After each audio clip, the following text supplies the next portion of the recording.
Good morning. Welcome to Business Breakfast Show. Monday morning Business Breakfast Show స్వాగతం. July నెల చివరి వారంలో ప్రవేశించాం మనం. సో గ్లోబల్ మార్కెట్స్ ఈ ఉదయం లాభాల్లో ట్రేడ్ అవుతున్నాయి.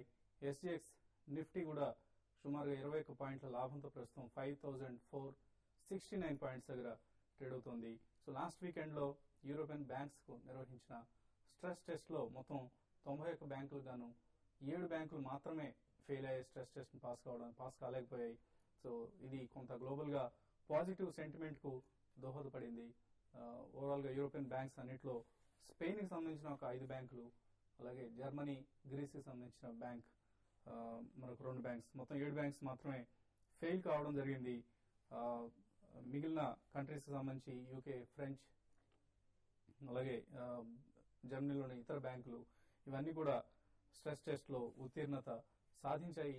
సో గ్లోబల్ గా ఇది కొంత పాజిటివ్ సెంటిమెంట్ కు దోహదపడింది. US markets last Friday night లాభాలతో ముగిసాయి. అలాగే ప్రస్తుతం ఏషియన్ ఇండిసెస్ కూడా అన్ని లాభాల్లోనే ట్రేడ్ అవుతున్నాయి. F&O యాక్షన్ ఒకసారి గమనిస్తే ఈ వారంలో జూలై సిరీస్ ఎక్స్పైర్ కాబోతోంది. అలాగే పీసీఆర్ పుట్ కాల్ రేషియో అంటాము. పుట్ కాల్ రేషియో పెరుగుతూ ఉండడానికి ఒక పాజిటివ్ ఇండికేటర్ గా తీసుకోవచ్చు. కొన్ని ఇతర గ్లోబల్ మార్కెట్స్ తో పాటు మన మార్కెట్స్ కూడా ఇంటర్మీడియట్ అప్ ట్రెండ్ లో ఉన్నాయి ప్రస్తుతం. సో గ్లోబల్ మార్కెట్స్ మరికొంత లాభపడితే మన మార్కెట్స్ లో కూడా లాభాలు, అలాగే ఒక ర్యాలీని మనం ఎక్స్పెక్ట్ చేయొచ్చు. లాస్ట్ ఫ్యూ మంత్స్ నుంచి సైడ్ వేస్ ట్రెండ్ ఏదైతే గమనిస్తున్నామో దాని నుంచి బ్రేక్అవుట్ కూడా మనం ఎక్స్పెక్ట్ చేయొచ్చు. సో మరికొంత గ్లోబల్ క్యూస్ స్ట్రెంగ్ కావాలని ఆశిద్దాం.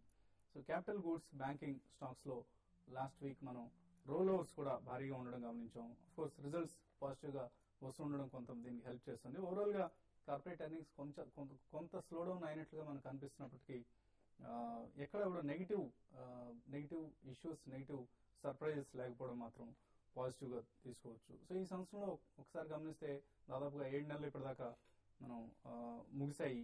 సో ఇండిసెస్ జస్ట్ 2% లాభపడ్డాయి ఈ 7 మంత్స్ లో.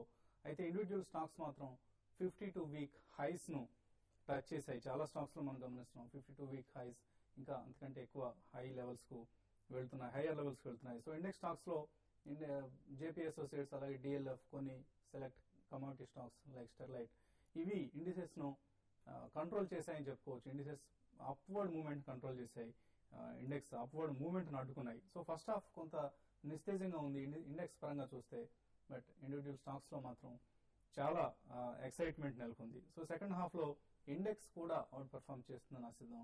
ఇంతకుముందు మన అనలిస్ట్ కుటుంబరావు గారు కావచ్చు, అలాగే ఇతర అనలిస్ట్ చెప్పినట్లుగా 6000 ఇండెక్స్ ను, నిఫ్టీని ఈ సంవత్సరం బహుశా ఎక్స్పెక్ట్ చేయొచ్చు. ఓవరాల్ గా ఈ ర్యాలీస్ లో పార్టిసిపేట్ చేసే ప్రధానమైన సెక్టర్స్ లో ఇందాక మనం అనుకున్న క్యాపిటల్ గూడ్స్ ఒకటి, అలాగే PSU banks, FMCG, infrastructure, pharmaceuticals, ఇవన్నీ చాలా ఎక్సైటింగ్ సెక్టర్స్ గా మనం చెప్పుకోవచ్చు. సో ఇవాల్టి రిజల్ట్స్ ప్రకటించబోతున్న కంపెనీస్ లో స్టెర్లైట్ ఇవాళ రిజల్ట్ ప్రకటించబోతుంది Q1 కి సంబంధించి. అలాగే ఎన్టీపీసీ కూడా ఇవాళ రిజల్ట్ ప్రకటించే కంపెనీస్ లో ఉంది.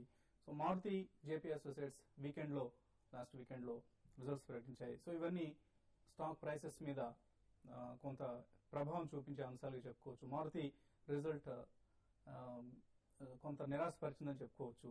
ఏప్రిల్ టు జూన్ లో నెట్ ప్రాఫిట్ సుమారుగా 20% తగ్గింది. సో ఇది కొంత మనం నెగిటివ్ గా మార్కెట్స్ బహుశా తీసుకునే అవకాశం ఉంది. అలాగే ఎస్కేఎస్ మైక్రో ఫైనాన్స్, ఈ కంపెనీ ఐపీఓ ఈ రేపు ప్రారంభం కాబోతుంది. ఇవాళ యాంకర్ ఇన్వెస్టర్స్ కు ఇష్యూ ఓపెన్ చేస్తున్నారు. సో 850 to 985, 850 నుంచి 985 రూపాయల ప్రైస్ బ్యాండ్ తో ఈ ఇష్యూ మార్కెట్ లోకి వస్తుంది. సో యాంకర్ ఇన్వెస్టర్స్ నుంచి వచ్చే రెస్పాన్స్ ని బట్టి బహుశా రేపటి ఐపీఓ కూడా స్పందన గమనించవచ్చు మనం. అఫ్ కోర్స్ ప్రైస్ కొంచెం ఎక్కువగా ఉంది కాబట్టి రిటైల్ ఇన్వెస్టర్స్ నుంచి ఎక్కువగా పార్టిసిపేషన్ ఉండకపోవచ్చు. ఇది ప్యూర్లీ ఇన్స్టిట్యూషనల్ ఇన్వెస్టర్స్ వీళ్ళు మాత్రం ఎక్కువగా పార్టిసిపేట్ చేసే అవకాశం ఉంది. But one of the better performing leading micro finance company in the country, మన తెలుగు వ్యక్తి విక్రమ్ ఆకుల ప్రమోట్ చేసిన ఫైనాన్స్ కంపెనీ ఇది, మైక్రో ఫైనాన్స్ కంపెనీ. సో ఇక మార్కెట్ సంబంధించిన ఇతర అంశాలపై మాట్లాడేందుకు అనలిస్ట్ కుటుంబరావు సిద్ధంగా ఉన్నారు. సో కుటుంబరావు, ఓవరాల్ గా ఒక రిజల్ట్ లోడెడ్ వీక్ ఇది, last week off quarterly results, అలాగే ఎక్స్పైరీ ఉంది, మానిటరీ పాలసీ ఉంది, చాలా డెవలప్మెంట్స్ మనం ఈ వారంలో చూడబోతున్నాం. ఇవన్నీ మార్కెట్ మీద ఎటువంటి ప్రభావం చూపించే అవకాశం ఉంది? డెఫినెట్లీ ట్రేడర్స్ చాలా కాషియస్గా ఉంటున్నారండి. లాస్ట్ ఫ్రైడే నాడు కూడా మనం చూసాం అనమాట. ఈ వీక్లో ఇంత న్యూస్ ఫ్లో ఉంది కాబట్టి కాస్త అప్రమత్తంగా ఉండాలన్నట్టే వాల్యూమ్స్ కూడా తగ్గినాయి ఇన్ఫ్యాక్ట్ అనమాట స్పెసిఫిక్ సెగ్మెంట్స్లో. దాంతో నిఫ్టీ కూడా నిలబడలేకపోయింది. 5477 హై టచ్ అయినా కూడా at the end of the day closer to support level అనమాట 5450 దగ్గర క్లోజ్ అయింది. అయితే వీకెండ్కి వచ్చిన గ్లోబల్ న్యూస్ ఫ్లో ఏదైతే ఉందో that European banks stress test results కానీ, ఇటు యూఎస్లో ఆఫ్టర్ మార్కెట్ ఇచ్చిన మైక్రోసాఫ్ట్ రిజల్ట్స్ కానీ, యూరోలో వచ్చిన ర్యాలీ కానీ ఇవన్నీ చూస్తూ ఉంటే మాత్రం కాస్త గ్లోబల్ మార్కెట్స్ కుదటపడే స్టేజ్ కనిపిస్తాను. అయితే ఒకటి ఇక్కడ అవ్వచ్చు, ఇంతకాలం ఎమర్జింగ్ మార్కెట్స్ అవుట్ పెర్ఫామ్ చేసినాయి. అయితే ఎప్పుడైతే ఇటు యూరో జోన్ కానీ యూఎస్ జోన్ కానీ స్టెబిలైజ్ అవుతుందంటే కనుక కొంత గ్లోబల్ ఇన్వెస్టర్స్ తిరిగి పెట్టుబడులు అటేపు పెట్టడానికి చూడొచ్చు అనమాట. అయితే మన వరకు వస్తే కనుక ఎఫ్ఐఎస్ అగ్రెసివ్గా కొంటున్నారు. డొమెస్టిక్ ఇన్స్టిట్యూషన్స్ మాత్రం కంటిన్యూస్గా ఇంకా సేల్స్ అని అనమాట. ఎందుకంటే వాళ్ళకి రిడెంప్షన్ ప్రెషర్ ఉంది కాబట్టి. నేను అనుకుంటాం డొమెస్టిక్ ఇన్స్టిట్యూషన్స్ రిడెంప్షన్ ప్రెషర్ ఈ మంత్ ఎండ్ వరకే ఉంటుంది. అండ్ ఇక్కడ నియర్ టర్మ్ డైరెక్షన్ మన మార్కెట్ డిటర్మిన్ చేసేది ఆర్బీఐ క్రెడిట్ పాలసీ అనమాట. 25 బేసిస్ పాయింట్స్ కంటే ఎక్కువ ఇంక్రీజ్ చేస్తేనే కాస్త మార్కెట్స్ నెగిటివ్ తీసుకుంటాయి కానీ, బట్ 25 బేసిస్ పాయింట్స్ అయితే హైక్ డెఫినెట్లీ ఫ్యాక్టర్డ్ అనమాట ఆల్రెడీ. అండ్ రిలయన్స్ ఎట్లా ఇస్తుంది రిజల్ట్ అండ్ గైడెన్స్ కూడా ఎట్లా ఇస్తుంది రిలయన్స్, ఎందుకంటే గ్యాస్ రెవెన్యూస్ ఒక ఫుల్ క్వార్టర్ చూశారు కాబట్టి ఏ విధంగా ఆ ప్రాఫిట్స్ వస్తున్నాయి అనేది కూడా చూడాల్సి వస్తుంది అనమాట. కాబట్టి Reliance large cap stock and index dominate చేసే స్టాక్ కాబట్టి రిలయన్స్ పాజిటివ్ సర్ప్రైజ్ ఇస్తే కనుక మార్కెట్స్ న్యూ హై దిశగా వెళ్ళొచ్చు అనమాట. బట్ రిలయన్స్ రిజల్ట్స్ ఫ్లాట్గా ఉంటే కనుక మార్కెట్స్ ఇక్కడి నుంచి కూడా స్ట్రగుల్ అవ్వచ్చు కాస్త పైకి వెళ్ళడానికి.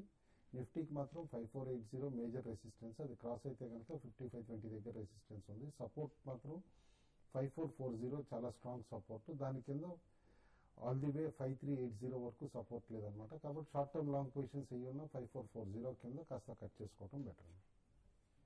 ఓకే అండి. అలాగే కార్పొరేట్ యాక్షన్స్ ను కొన్ని మనం గమనిస్తే ఎంఎంటీసీ ఈ కంపెనీ బోనస్ ప్రకటించింది.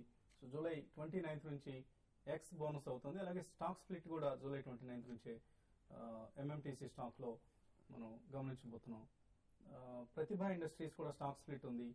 అలాగే స్ప్లాష్ మీడియా వర్క్స్, ఫార్మాక్స్ రిటైల్ ఇవన్నీ మనం ప్రస్తుతం గమనించబోతున్న ex date for stock splits July 29th and July 30th కూడా. రైట్స్ ఇష్యూస్ కూడా రెండు మార్కెట్ లో ప్రస్తుతం రెడీగా ఉన్నాయి.